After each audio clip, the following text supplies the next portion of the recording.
งานเชียหญ้าขาหุ่นโอ้ย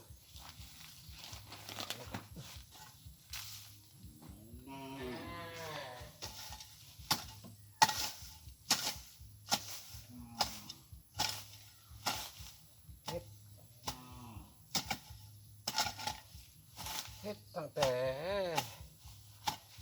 เด็กน้อยจนเฒ่าบ่ได้บ่ได้ดีไปจังเลยยังทุกข์ยังยากอยู่นี่แหละ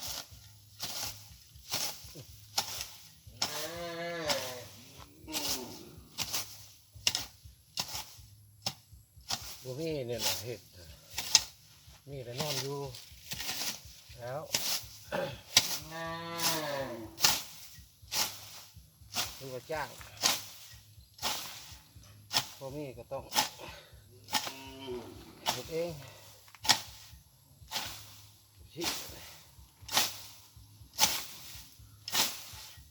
ว่าบริเฮ็ดว่าขี้ข้านบริขี้ข้าน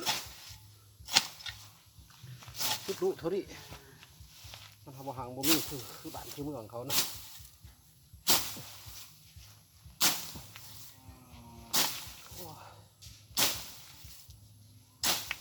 นอนเด้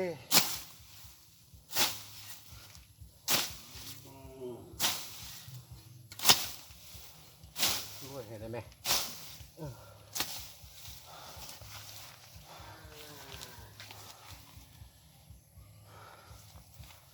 ใส่คุดีจ้ะเป็นมาพื้นมีปัญญาเลยทุกบ่มีปัญญา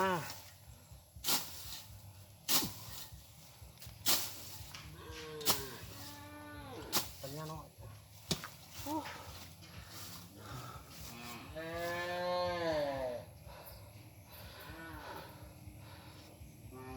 เบิ่งเอา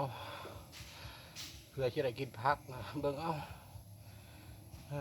มีเงินเลยชื่อเอามาสบายเลยแหละ